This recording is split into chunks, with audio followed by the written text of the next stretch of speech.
ನಮಸ್ಕಾರ, ಶುಭೋದಯ. ಸಂಕಲ್ಪ ಸಿದ್ಧಿ ಕಾರ್ಯಕ್ರಮಕ್ಕೆ ತಮ್ಮೆಲ್ಲರಿಗೂ ಆತ್ಮೀಯ ಸ್ವಾಗತ ಹೇಳ್ತಾ ಇರೋದು ನಾನು ಅನುಷಾ. ನಿಮ್ಮ ಜೀವನದಲ್ಲಿ ಆಗ್ತಾ ಇರುವಂಥ ತೊಂದರೆಗಳು, ಕಷ್ಟಗಳು, ಸಮಸ್ಯೆಗಳು, ವಿವಾಹಕ್ಕೆ ಪ್ರಯತ್ನ ಪಡ್ತಾ ಇದ್ದೀವಿ, ವಿಳಂಬ ಆಗ್ತಾ ಇದೆ, ಕೆಲಸ ಕಾರ್ಯಗಳಲ್ಲಿ ಅಡೆತಡೆ ಆಗ್ತಾ ಇದೆ, ಆರೋಗ್ಯದಲ್ಲಿ ಸಮಸ್ಯೆಗಳಿರಬಹುದು. ನಿಮ್ಮ ಯಾವುದೇ ರೀತಿಯಾಗಿರುವ ತೊಂದರೆಗಳಿದ್ದಲ್ಲಿ ಅದರಿಂದ ನೀವು ಶೀಘ್ರವಾಗಿ ಹೊರಗಡೆ ಬರಬೇಕು ಅಂತಂದರೆ ಅಕ್ಷಯ ವೃಕ್ಷವನ್ನು ನೀವು ಬರಮಾಡ್ಕೊಳ್ಬೇಕಾಗತ್ತೆ. ಇನ್ನು ಕಾರ್ಯಕ್ರಮದಲ್ಲಿ ಪ್ರತಿಯೊಂದು ವಿಚಾರಗಳ ಬಗ್ಗೆ ನಮಗೆ ಸರಳವಾಗಿರುವಂಥ ಮಾಹಿತಿ, ಮಾರ್ಗದರ್ಶನ ನೀಡುವಂಥ ಸ್ಪಿರಿಚುವಲ್ ಗುರು ಡಾಕ್ಟರ್ ವಿಷ್ಣುದತ್ತ ಗುರುಜಿಯವರಿದ್ದಾರೆ. ಗುರುಗಳನ್ನ ಕಾರ್ಯಕ್ರಮಕ್ಕೆ ಬರಮಾಡ್ಕೊಳ್ಳೋಣ.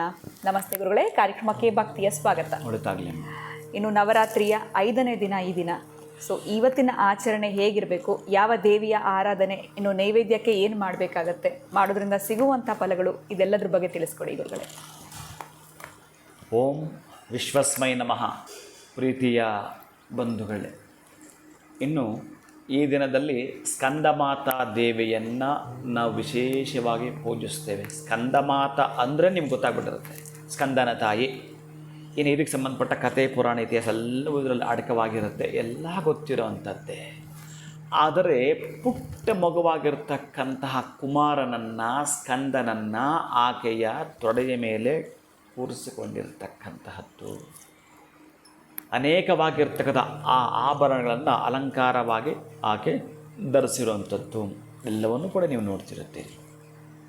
ವಿಶೇಷತೆ ಏನು, ಆಕೆ ಇರ್ತಕ್ಕಂತಹದ್ದು ಸಿಂಹವಾಹನ ರೂಢಳಾಗಿ ಬರ್ತಕ್ಕಂತಹದ್ದು. ಅಂಥ ಸಿಂಹವಾಹನ ರೂಢಳಾಗಿ ಬಂದಾಗ ಶ್ವೇತವಸ್ತ್ರಧಾರಣೆಯನ್ನು ಕೂಡ ಮಾಡಿರುತ್ತಾಳೆ. ಅದರ ಜೊತೆಗೆ ನೀವು ಕೊಡತಕ್ಕಂತಹ ನೈವೇದ್ಯವನ್ನು ಸ್ವೀಕಾರ ಮಾಡ್ತಕ್ಕಂತಹದ್ದು. 2 ನೈವೇದ್ಯವನ್ನು ಈಕೆಗೆ ಮಾಡುತ್ತಾರೆ. ಪ್ರತಿನಿತ್ಯನೂ 2 ಮಾಡ್ತಿರೋ, 3 ಮಾಡ್ತಿರೋ, 10 ಮಾಡೋದು ಕೂಡ ಇದ್ದದ್ದೇ, ಎಂತ ಇಲ್ಲ. ಅಮ್ಮನಿಗೆ ಅರ್ಪಣೆ, ಕೆರೆ ನೀರನ್ನು ಕೆರೆಗೆ ಚೆಲ್ಲಿ ಎಲ್ಲವೂ ಕೂಡ ಆಕೆಯದ್ದೇ. ನಮಗೆ ಆಕೆಗೆ ಅರ್ಪಣೆ ಮಾಡ್ತಿರ್ತೀವಿ. ಆದರೆ ಈ ದಿವಸ ಮರೆಯದೇ ಯಾರಿಗಾದರೂ ಕೂಡ ತಾಂಬೂಲವನ್ನು ದಾನ ಮಾಡಿ. ಇನ್ನು ಯಾರೆಲ್ಲ ಕೂಡ ಒಂದು ಕೊರಗು ಅಂತ ಇಟ್ಕೊಂಡಿರ್ತಾರಲ್ಲ, ಸಂತಾನವಿಲ್ಲದೆ ತುಂಬ ಒದ್ದಾಟ ಮಾಡ್ತಿರ್ತಾರಲ್ಲ, ಅಂತಹವರು ಸ್ವಲ್ಪ ಹೆಚ್ಚಿಗೆ ಗಮನಿಸುವಂಥದ್ದು. ಸಾಧ್ಯವಾದಷ್ಟು ಅವರೇ 6 ಬಾರಿ ಈ ಒಂದು ಅಷ್ಟೋತ್ತರವನ್ನು ಓದುವಂಥದ್ದು, ದೇವಿಗೆ ಸಂಬಂಧಪಡುವಂಥದ್ದು. ಅಂಥ ಸ್ಕಂದ ಮಾತಾ ದೇವಿಯನ್ನು ಆರಾಧನೆ ಮಾಡೋದರಿಂದ ನಮಗೆ ವಿಶುದ್ಧಿ ಚಕ್ರ ಅಂತ ಏನಿದೆಯೋ, ಇಲ್ಲಿ ಒಂದು ದೀಪ ಉರಿತಾ ಇರುತ್ತೆ.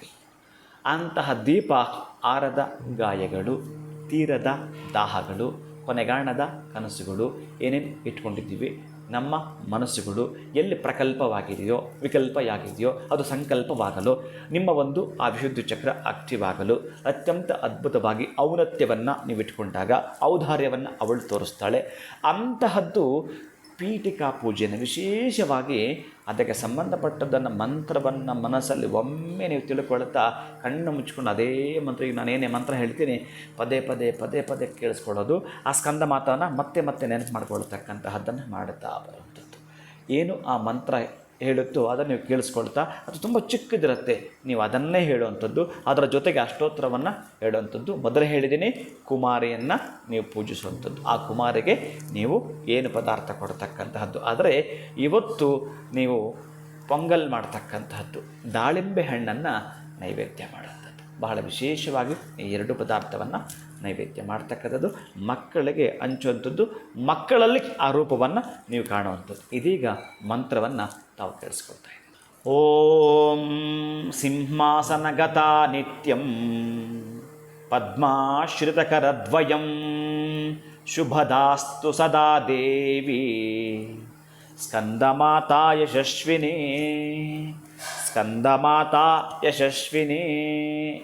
ಈಗ ನೀವು ಆ ಅಮ್ಮನ ಚಿತ್ರವನ್ನು ನೋಡಿದ್ರಲ್ಲ, ಆ ಅಮ್ಮನ ಚಿತ್ರವನ್ನು ನೋಡಿದ್ರೆ ಸಂಪೂರ್ಣವಾಗಿ ನೀವು ಕಣ್ಣು ತುಂಬಿಸ್ಕೊಳ್ಬೇಕು. ಈ ಮಂತ್ರವನ್ನು ಕೇಳ್ತಾ ಕೇಳ್ತಾ ಕೇಳ್ತಾ ನೀವು ಹಾಗೇ ತಲ್ಲೀನರಾಗ್ತಕ್ಕಂಥದ್ದು. ತಾಯಿ, ನಾನು ಮಾನವ ರೂಪಿಯಾಗಿ ಇಲ್ಲಿಗೆ ಬಂದಿರಬೇಕಾದರೆ ಅನೇಕ ಕಷ್ಟ ಕಾರ್ಪಣ್ಯಗಳನ್ನು ಹೊತ್ತು ವಿಲಿ ಅಂತ ಒದ್ದಾಟ ಮಾಡ್ತಿದ್ದೇನೆ.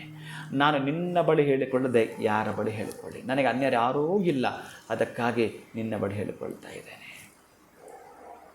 ನನಗಿರ್ತಕ್ಕಂಥ ತೊಂದರೆ ತಾಪತ್ರಯ ನಿನ್ನ ಬಳಿ ಹೇಳಿಕೊಳ್ಳುತ್ತೇನೆ, ಅದನ್ನು ನಿವಾರಣೆ ಮಾಡ್ತಕ್ಕಂಥದ್ದು ನೀನು ಅಂತ ಹೇಳಿ, ಹೇಗೆ ನಿನ್ನ ಮಗನಾಗಿರ್ತಕ್ಕಂಥ ಕುಮಾರನನ್ನು ತೊಡೆಯ ಮೇಲೆ ಕೂರಿಸ್ಕೊಂಡಿದೆಯೋ, ನನ್ನನ್ನೂ ಕೂಡ ನಿನ್ನ ಮಗುವಾಗಿ ಸ್ವೀಕಾರ ಮಾಡುತ್ತಾ, ನಾನು ಮಾಡಿರ್ತಕ್ಕಂತಹ ಲೋಪದೋಷಗಳು ಏನಾದರೂ ಗೋಚರ ಆಗಿದ್ದರೆ ಕ್ಷಮಿಸುವಂಥದ್ದು.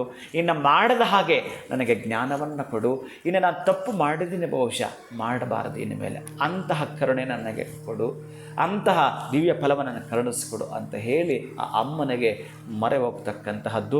ನಿಮ್ಮ ಬೇಡಿಕೆ ಏನು? ಸಂತಾನವೋ, ಸತ್ಸಂಪತ್ತೋ, ಸಂತೋಷವೋ, ಸಮಂಜಸವೋ, ಏನು ನಿಮಗೆ ಬೇಕಾಗಿರ್ತಕ್ಕಂಥ ಸಹನೆ ಸೈರಣೆಯೋ, ಏನು ಬೇಕೋ ಅದನ್ನು ಕೊಡ್ತಕ್ಕಂತಹದ್ದು ಸ್ಕಂದಮಾತ. ಅಂತಹ ಸ್ಕಂದಮಾತ ಕೃಪಾಕಟಾಕ್ಷ ಪರಿಪೂರ್ಣತಾ ಸಿದ್ಧಿರಸ್ತು. ಖಂಡಿತವಾಗ್ಲೂ ಗುರುಗಳೇ, ಇವತ್ತು ನಮ್ಮ ಇಷ್ಟಾರ್ಥಗಳು ಏನಿದೆ, ವಿಶೇಷವಾಗಿ ಸಂತಾನವಿಲ್ಲದೆ ಇರುವಂಥ ದಂಪತಿಗಳು ಯಾವ ಒಂದು ಮಂತ್ರದ ಪಠನೆಯನ್ನು ಮಾಡಬೇಕಾಗತ್ತೆ ಸ್ಕಂದಮಾತಾ ದೇವಿಗೆ ಅಂತ ತಿಳಿಸ್ಕೊಟ್ರಿ. ಇನ್ನು ಪೊಂಗಲ್ ಹಾಗೆ ದಾಳಿಂಬೆಯನ್ನು ನೈವೇದ್ಯವಾಗಿ ನೀಡಬೇಕು ಅಂತ ಕೂಡ ತಿಳಿಸ್ಕೊಟ್ಟಿದ್ದೀರಾ. ಧನ್ಯವಾದಗಳು ತಮಗೆ. ನಮಸ್ಕಾರ. ಹರೇ ಶ್ರೀನಿವಾಸ.